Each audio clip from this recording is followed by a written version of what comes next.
What do you mean his line's busy? I know that character. He just left the phone off the hook again. Well, I've got to get him. He's got to rush out to Edwards Air Force Base right away. The weather's changed, so they put the X-15 test flight up ahead a whole day. Oh, never mind. I know where I can get him.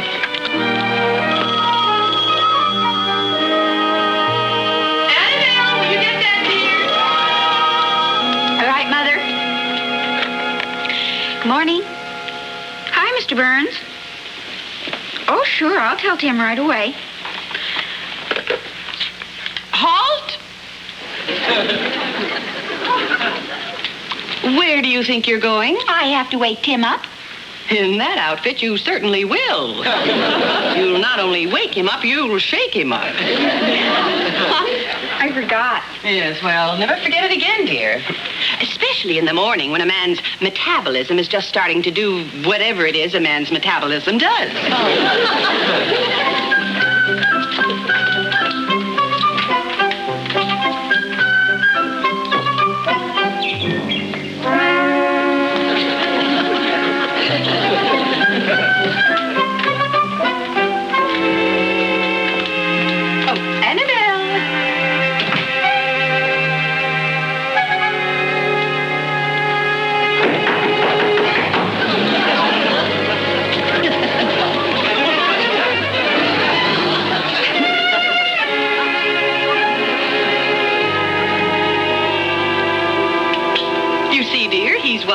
It's best to be brutal. Oh, Annabelle, you look so lovely in the morning.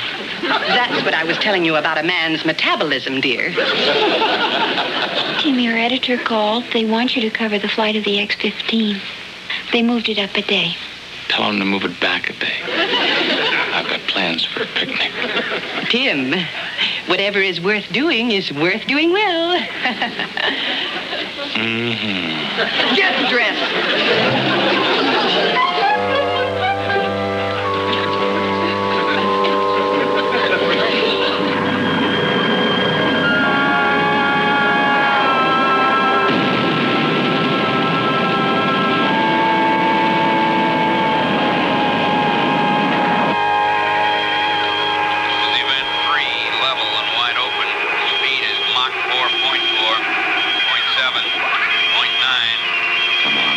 Stay with it. Mach 5.3. Some trouble with vertical stability. Hey, there's an unknown on my radar. A blip on a collision course with the X-15. And gaining on it fast. Overtaking it? Impossible. Look, I'm tracking it now. Mach 5.4. Whatever it is, it's going over 9,000 miles an hour. Oh, come on. There just must be something wrong with this thing. That's .9. What was that? Something just went past me like I was standing still. A flying saucer. Oh, no, not those things again. Sommermeyer, check your oxygen supply and stop babbling that nonsense about flying saucers. It's probably just a speck in your eye. Colonel, I'm telling you this thing. Sommermeyer, I prefer you to think of it as a speck in your eye, and that's an order. Yes, sir. I'm turning now for the landing. Afraid he needs a rest. Blip's off my scope now. Oh, good. Shut it off. Darn thing probably doesn't work anyway. I'm just happy that reporter wasn't around to start splashing it over the papers that our pilots are seeing flying saucers. And the radar's picking up stuff that isn't even there. Maybe it was a meteorite or a piece of a satellite. Yeah, maybe. I'll get a report on my desk right away. Oh, incidentally, whoever drops even one little hint about any of this will immediately become the most miserable man in the Air Force. I personally guarantee it. Oh, hi, Colonel. Am I late? Oh, O'Hara, great. So the show's over. But it was just a routine flight. You can just go to speed. Let me interview the pilot. Yeah, I'm sorry. I can't give you any information right now. Yes, you're pushing me. Oh, am I? How about that? No, wait a minute. Why so much secrecy if this is just a routine flight? Why can't I interview some... Why are you sweating in an air-conditioned room? Now, what happened?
Something's going on inside.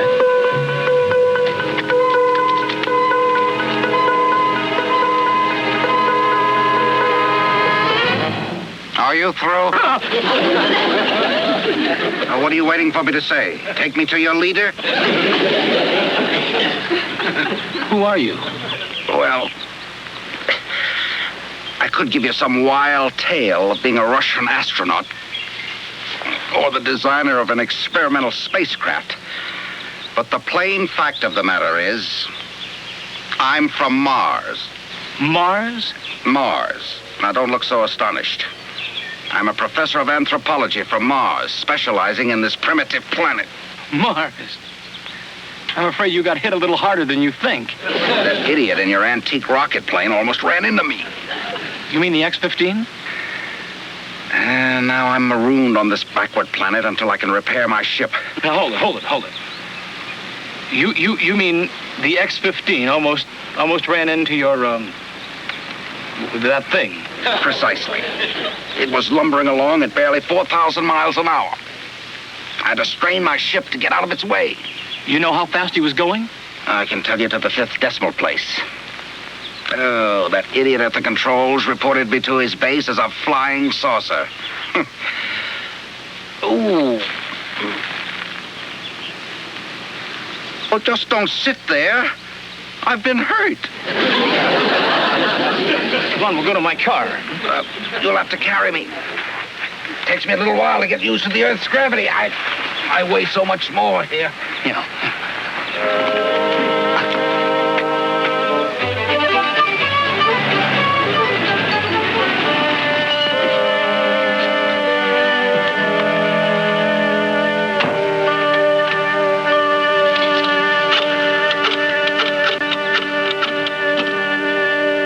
Rewrite, please.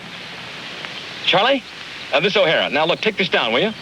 America's X-15 set a new unofficial speed record today of 4332.48594. 48594 miles per hour in a drama-packed test cloaked in unusual secrecy. Paragraph. No details were disclosed, but reliable sources added the startling information that the pilot and ground radar reported an unidentified flying object which overtook and passed the X-15 at incredible speed.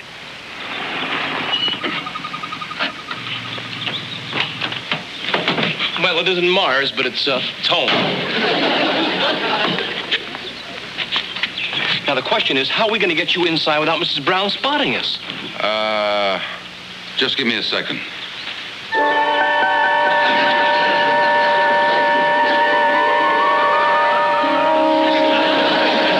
Nobody will see me now, but you'll still have to carry me in. All right, come on, come on. You do that? It isn't easy. If I have to do it again in my condition, you're going to have a very sick Martian on your hands. Let's go, let's go. Oh, yeah. Oh. Now, give me your hand.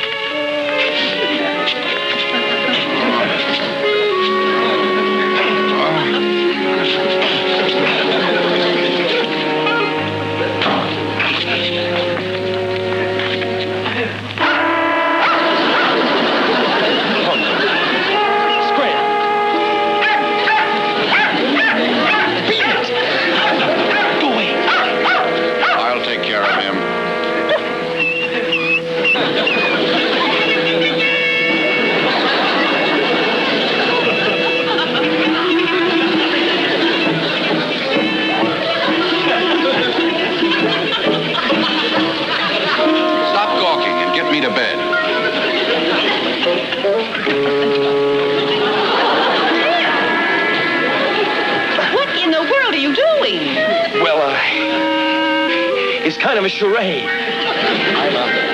I'm pretending I'm carrying an invisible man into the house.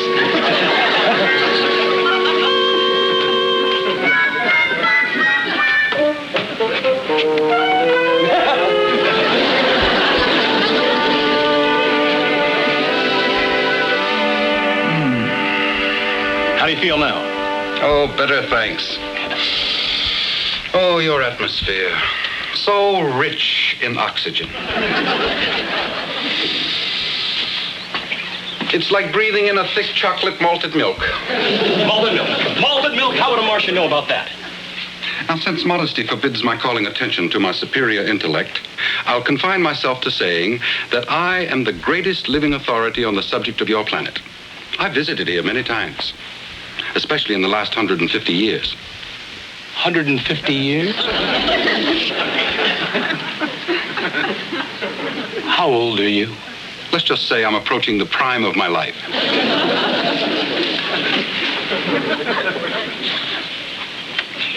But if you've been here before, how come there haven't been headlines about you all over the world? Well, as long as I don't wear a sign on my back saying I am a Martian, who would ever know?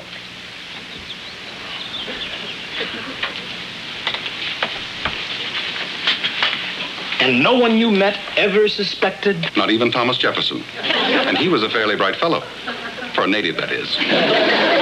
You know, you Earth people are handicapped.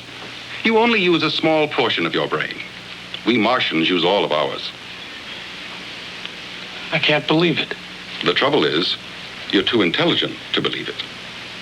You people baffle me. So illogical. So emotional. Earth's all right for a visit, but I wouldn't want to live here. Well, you've got to live here now, whether you like it or not. I'm afraid you're stuck. Only temporarily.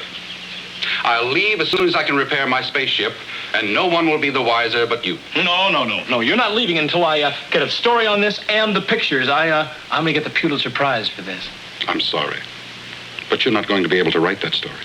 But I've got to write it. I'm a newspaper man. You wouldn't be for long. Nobody would believe you. Pick up the phone. Call your editor. Tell him you found a real live Martian. Go ahead. But it's the truth. No. They wouldn't believe you.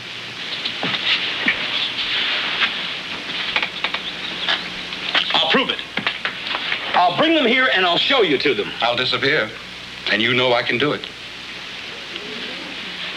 Is that how a person from a superior planet shows his gratitude? I may seem ungrateful, but I believe I know what would happen. Suppose you did win the Pulitzer Prize. You wouldn't deserve it, and you wouldn't be able to live up to it. You'd be a one-day wonder, and that's all. And you wouldn't want that, would you? Incidentally, there's a very attractive brunette walking up your steps right now. Annabelle. How'd you know that? She's thinking very warm thoughts about you. How do you know that? You mean you can read minds? Unless there's a conscious effort to shut me out.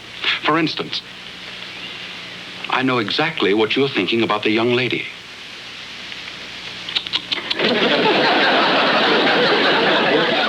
You shut me right out. It's personal.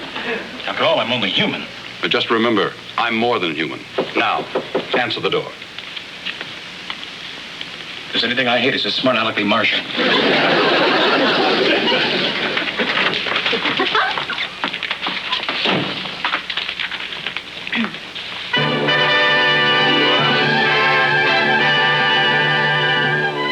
By Tim O'Hara. Well. Gosh, I'm proud of you. How nice for me. Excuse me for putting into your thoughts again, but you're about to have a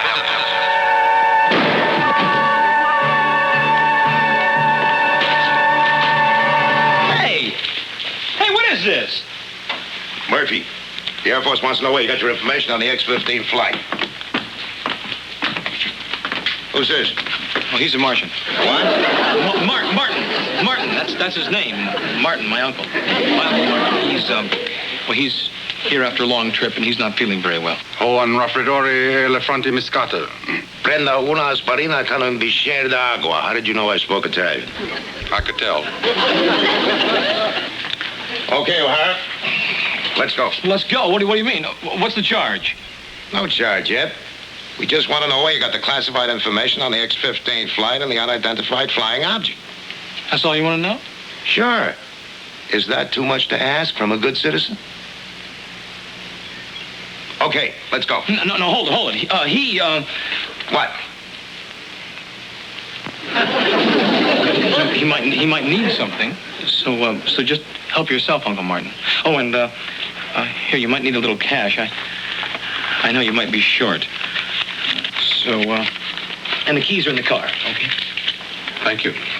I may not be back by the time you leave, so... Well, it's been very nice seeing you. I hope you have a very pleasant trip and happy landing. All right. Take good care of him, Annabelle. Arrivederci. He must be a pretty nice boy. He is. I mean, you're his uncle. You ought to know. Oh, well, I haven't seen much of him, and my home is a long, long way from here. Well, we'll take care of your mother and I. Is your mother the woman next door who gives bridge lessons and is taking a course in real estate and sells Christmas cards and beauty creams and is studying the stock market with a Ouija board? Mm-hmm. Tim must have talked to you about it. Yes. Well, I'll be able to take care of myself, thank you. I'll be up and around tomorrow. Well, we'll take care of you anyway.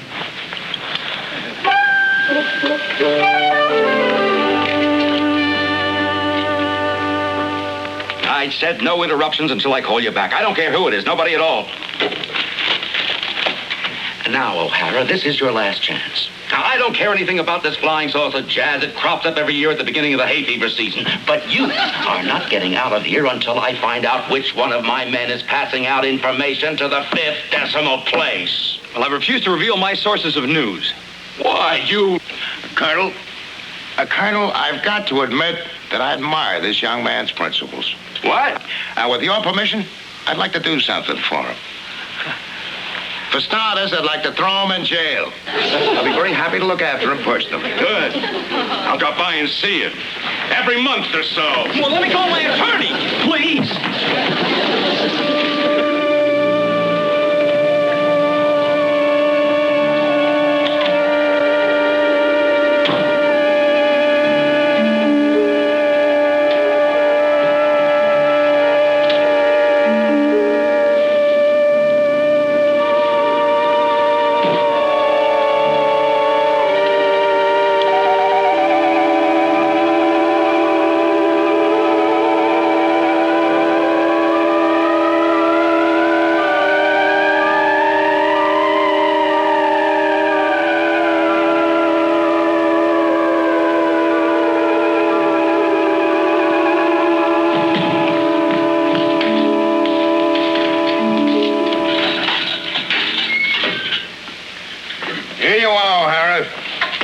lovely three-course lunch.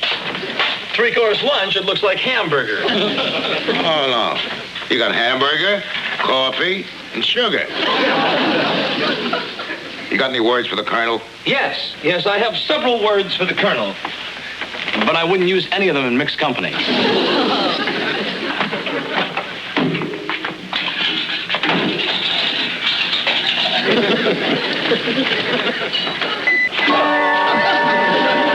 Murphy stole your pickle. How'd you get in here? I arrived with the lunch. I realize you don't have visiting hours, but I wanted to thank you personally for your kindness. Oh, that's all right. You're in a lot of trouble because of me, aren't you? Well, I'll live through it. Why'd you let yourself in for it? I guess I'm a little stupid sometimes. Anyway, you're the nicest Martian I ever met. Thank you.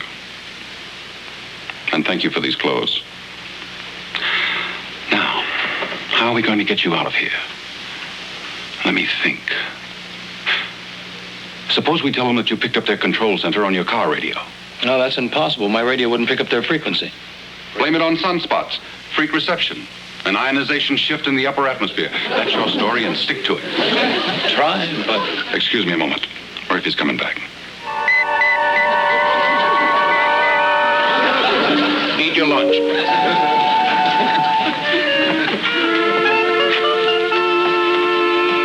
Excuse me.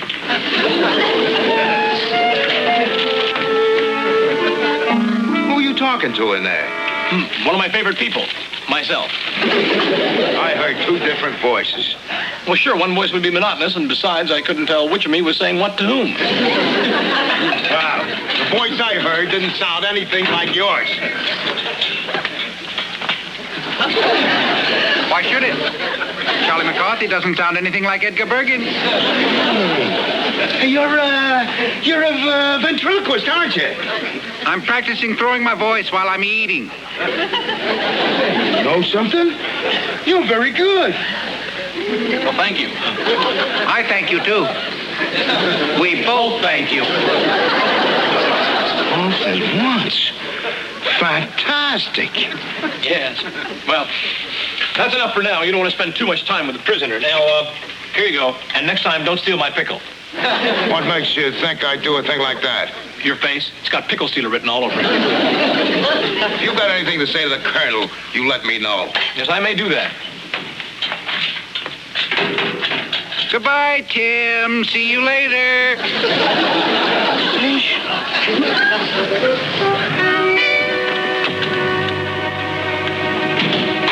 Now remember, Colonel, it might have been a freak thing that made the car radio pick up the control center that day. I say it's impossible, and I'm calling your bluff. Yeah, well, You're back. yes, it might have been sunspots or upper atmosphere ionization or something like that. Well, maybe it's a holiday for sunspots.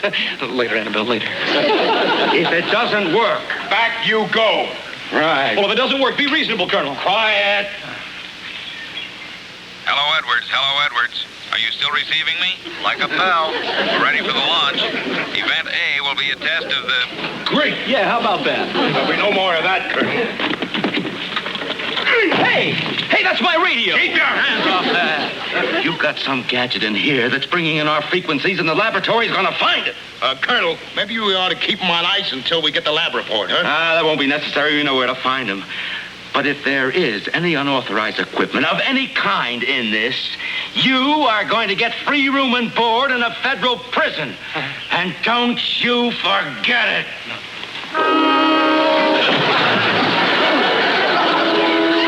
Are you all right, Colonel? Yes.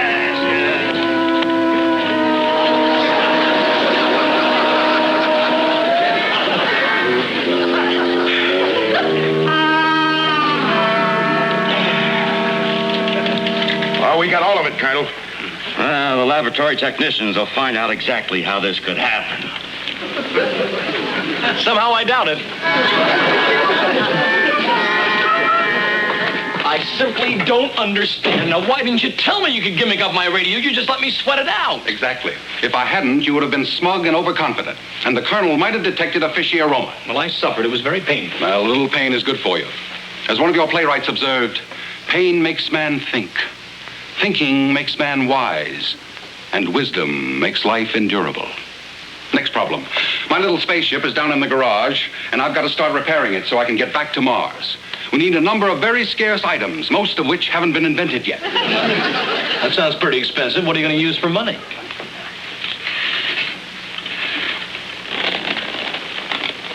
I've been reading about an interesting place called Las Vegas. With you rolling the dice, and with my special talents, we ought to do all right there. No. I've been in nothing but trouble since I met you. And I imagine that will continue. But it won't be dull. And a friend who can read minds can be of enormous help to a young reporter. I can get you a lot of information straight from the horse's head. Now, what do you say? It's a deal. Welcome to the O'Hara family. Thank you, my boy. Well, I guess that makes me the first Irishman from the planet Mars.